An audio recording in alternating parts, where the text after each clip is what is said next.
చేయడానికి ఆశీర్వదించమని కోరుకుని అక్కడి నుంచి ఇంకెదురు తిరగను. నేను వెనక్కి ముందుకు చూడను. ఒక అమరావతి కాదు, రాష్ట్రం మొత్తం అభివృద్ధి కావాలి. అందుకే నేను కోరుకునే ప్రార్థనలో హెల్తీ, వెల్తీ, హ్యాపీ సొసైటీ, ఇది నా ప్రేయర్లో ఎప్పుడూ ఉంటుంది. అంటే అందరికీ ఆరోగ్యం ఉండాలి, అందరూ కూడా డబ్బులు ఉండాలి. డబ్బులు లేకుండా, పేదరికం, తిండి లేకుండా ఉంటే మనం ఎన్ని సిద్ధాంతాలు చెప్పినా సిద్ధాంతాలుగానే మిగిలిపోతాయి. మూడోది ఆనందం ఉండాలి. ఆనందం లేని లైఫ్ వృధా. అందుకే నేనున్నా, మా వాళ్ళు ఆ పక్కన వస్తామంటే ఆ పక్క ఈ పక్క బ్రిడ్జికి గోడలు కట్టారు. తొంగి చూస్తే నీళ్లు పోతా ఉంటే ఆహ్లాదకరంగా నీళ్లు ఉంటే పైన కొండల్లో పచ్చదనం. ఈ పచ్చదనం ఎక్కడా ఉండదు, అది కూడా గుర్తుపెట్టుకోవాలి. ప్రత్యేకమైన పచ్చదనం ఉండే ఏకైక ప్రదేశం మన అమరావతిని. అలాంటి పచ్చదనానికి ఎందుకు ఈ మాట వాడుతున్నానంటే, వేరే ప్రాంతాలు ఇంత థిక్ ఇది రాదు. భూమి సారవంతంగా కావచ్చు, ఏదైనా కావచ్చు. మేము ఎన్నికల్లో ఒక మాట చెప్పాం, నేను మా మిత్రుడు పవన్ కళ్యాణ్ గారు ఒక మాట చెప్పాం.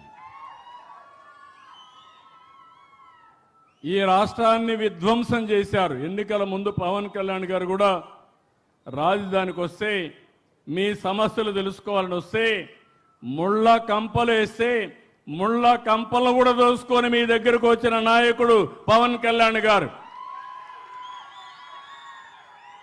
ఈ విధంగా అనేక మంది మనం అందరం కూడా సఫర్ అయ్యాం. ఒకసారి నేను మా మిస్సెస్ వస్తే, మా మిస్సెస్ చూసిన తర్వాత చేతిలో ఉండే గాజులు తీసేసి అమరావతికి డొనేట్ చేసే పరిస్థితికి వచ్చారు. ఇలాంటి వాళ్ళు చాలామంది ఒక నిస్వార్థంగా స్ఫూర్తినిచ్చారు. ఈరోజు ఇవన్నీ ఆలోచించిన తర్వాత మీకు ఒకటే చెప్తున్నాను, అమరావతి ఏ విధంగా ఉంటుందనే దానికి ప్రపంచంలో ఎక్కడా లేని సిటీగా ఉండాలంటే నో పోల్స్. ఎక్కడా పోల్సే కనపడవు. ఏ సర్వీస్ కూడా రావాలంటే రోడ్డు కట్ చేసే పనే ఉండదు. నేను హైదరాబాద్ చూసేవాడిని, సెక్రటరియట్ ముందర, అసెంబ్లీ ముందర ఒక ఆయన వచ్చి ఒకసారి రోడ్డు కట్ చేస్తాడు, ఆయన వెళ్ళంగానే ఇంకొక ఆయన వస్తాడు, నేను కరెంటు నీళ్లు తీసుకుపోవాలి, ఆయన కట్ చేస్తాడు, ఇంకొక ఆయన వస్తాడు, మురుగు వస్తూ ఉంది, పైపు లీక్ అయిపోయింది, మళ్ళా రిపేర్ చేయాలని ఇంకొక ఆయన కట్ చేస్తాడు. నేను ఎన్ని చెప్పినా కూడా హైదరాబాద్లో, సైబరాబాద్లో కూడా ఇలాంటి స్ట్రైట్ రోడ్స్ రాలా. నేను ఆ రోజు చెప్పాను, ఇక్కడ ప్రత్యక్ష సాక్షి ఒకరే ఉన్నారు, లక్ష్మీ పారసారథి ఒకటే ఉంది నాతో ఆ రోజు. ఆవిడ ఆ రోజు అర్బన్ డెవలప్మెంట్ అథారిటీ చైర్మన్గా, ఎండీగా ఉంటే నేను ఒకరోజు రమ్మని ఒక గిర్ర గీశాను. హైదరాబాద్ చుట్టూరు ఒక గిర్ర గీసి, ఇది రాబోయే రోజుల్లో ఔటర్ రింగ్ రోడ్డుగా ఉంటుంది, మీరు ఒకసారి ఫీల్డ్లోకి వెళ్ళండి, ఎక్కడన్నా అడ్డంకులు ఉంటే మెరుగైన ప్రదేశం ఉంటే చూసుకొని ఫైనల్గా తీసుకురండి. ఏ రాజకీయ నాయకుడు చెప్పినా ఏ ఒత్తిడికి లొంగకుండా బెస్ట్ ఓఆర్ఆర్ తయారు చేయమని ఆవిడ ఆదేశాలు ఇస్తే క్లియర్గా తయారు చేసుకొచ్చింది. దాన్ని యాజ్ ఇట్ ఈజ్ నేను అప్రూవ్ చేసి 162 కిలోమీటర్లు హైదరాబాద్కి వడ్డాణం నెక్లెస్ అది. అలాంటి బ్రహ్మాండమైన రోడ్డు ఆ రోజుట్లో 8 lane road with service roads తీసుకొచ్చిన పరిస్థితి. ఇక్కడ మీరు గుర్తుపెట్టుకో, ఎక్కడా పోల్స్ ఉండవు. నెంబర్ 1 ప్రిన్సిపల్, 5 ప్రిన్సిపల్ చెప్తున్నా, మీరు కూడా అసోసియేట్ కావాలి. ఈ రోడ్లో ఎక్కడ కట్టింగ్లు ఉండవు, అన్నీ కూడా డక్ట్స్ పెట్టేశాం, బ్యూటిఫుల్గా తయారు చేశాం. నీళ్లు పోవాలంటే ఒక డక్ట్లో వెళ్తాయి, డ్రైనేజ్ పోవాలంటే ఇంకొక దాంట్లో వెళ్తాయి, ఎక్కడికక్కడ ట్రీట్మెంట్ కూడా అయిపోతుంది. ఫ్లడ్ వాటర్ వస్తే ఇంకొక దాంట్లో వెళ్తాయి. ఐసీటీ కమ్యూనికేషన్ అంతా కూడా ఒక డక్ట్ తీసుకొస్తాం. కరెంటు కూడా పైన వైర్లు కనపడవు, అది కూడా డక్ట్లో వచ్చి మీ ఇంటి దగ్గర కరెంట్ ఇస్తాం. ఏసీ కూడా సెంట్రల్ డిస్ట్రిక్ట్ కూలింగ్ పెట్టాం. దీనివల్ల ఒక 20% తగ్గుతుంది. గ్యాస్ కూడా సిలిండర్లు రావు, పిఎన్జి ఉంటుంది.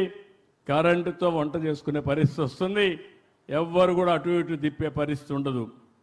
ఇది నెంబర్ 1 ప్రిన్సిపల్. నెంబర్ 2 ప్రిన్సిపల్ ప్రపంచంలో ఎక్కడా లేనిది మనకే ఉంది, నీళ్లు. ఈ సంవత్సరం ఎల్లినో చాలా సమస్యలు ఉన్నాయి. ఆ రోజు దూరదృష్టితో పట్టిసీమ ప్రారంభించి పట్టిసీమ నుంచి కృష్ణా డెల్టాకు నీళ్లు తీసుకొచ్చి ఇచ్చింది 12 సంవత్సరాల కంటే ముందు. ఆ నీళ్లు ఈరోజు శ్రీరామ రక్ష మనకు. రాబోయే సంవత్సరం పోలవరం పూర్తి చేస్తాం. పోలవరం నీళ్ళని కృష్ణా జిల్లా తీసుకొస్తాం. నేరుగా గ్రావిటీతో కృష్ణా డెల్టా పారడమే కాకుండా అమరావతి ఒక పక్కన కృష్ణా నీళ్లు, ఇంకో పక్క గోదావరి నీళ్లు, రెండు చూస్తే అమరావతి మొత్తం నీటి సమస్య ఉండదు. ఇలాంటి బ్రహ్మాండమైన నది ఉండే ఏకైక రాజధాని మన అమరావతి అని మరొకసారి తెలియజేస్తున్నా. లోపల కూడా వాటర్ పెట్టాం, కెనాల్స్ పెట్టాం. విజయవాడలో కూడా 3 కెనాల్స్ ఉన్నాయి. వెస్ట్రన్ డెల్టాకి ఇంకో కెనాలు మనోహర్ నేరుగా తెనాలి వరకు వెళ్తుంది. అది కూడా వాటర్ ట్రాన్స్పోర్టేషన్ కూడా ఉపయోగిస్తాం. నీళ్ళు ఎప్పుడు కూడా మనిషికి ఆహ్లాదకరం. నీటిని చూస్తే టెన్షన్ పోతుంది, ఒక ప్లజెంట్ అట్మాస్ఫియర్ క్రియేట్ అవుతుంది. అందుకే రెండో ప్రిన్సిపల్ కింద బ్లూ సిటీ అంటున్నాను. మొదటిది నో పోల్ సిటీ, రెండోది బ్లూ సిటీ, మూడోది గ్రీన్ సిటీ. బయోడైవర్సిటీలో ప్రపంచంలో నెంబర్ 1 మన అమరావతి. ఏ చెట్టు కావాలన్నా వస్తుంది. చెట్టు ఎప్పుడు కూడా మనకు ఆహ్లాదకరంగా ఉంటుంది, ఆరోగ్యకరంగా ఉంటుంది, మనకు ఆక్సిజన్ ఇస్తుంది. కాబట్టి గ్రీన్ సిటీ కూడా తయారు చేస్తాం. గార్డెన్స్కి ఎక్కువ ఇంపార్టెన్స్ ఇస్తాం. ఇక్కడ మీరు చూసారు, మొన్నటి వరకు చూస్తే ఈ ప్రదేశం ఇంత సుందరంగా ఉండేది కాదు. ఈరోజు చెట్లు పెట్టిన తర్వాత, ఇది చేసిన తర్వాత మనం ఇక్కడికి వస్తానే మన ఊరేనా, నిన్నటి వరకు తిరిగిన కరకట్ట రోడ్డేనా, దాని పక్కనే ఇది వచ్చిందా అని మనకందరికీ ఆశ్చర్యం కలిగే పరిస్థితి. ఈరోజు ఇది చేస్తే నాకు కొంతమంది అంటున్నారు, నిన్నటి వరకు కరకట్ట రోడ్లో పోయి ఎన్నో ఇబ్బందులు పడ్డాం, కొంతమంది చనిపోయాం. ఈరోజు అమరావతి రాజధానికి రాజమార్గాన్ని ఏర్పాటు చేసుకున్నాం. వన్స్ ఈ రోడ్డు ఎక్కితే ఇంకా మీకు అక్కడి నుంచి అనుభూతే.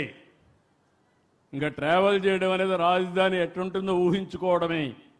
అలాంటి ఇది ప్రారంభం మాత్రం. ఇక్కడి నుంచి ఈ రోడ్డు నేరుగా పోయి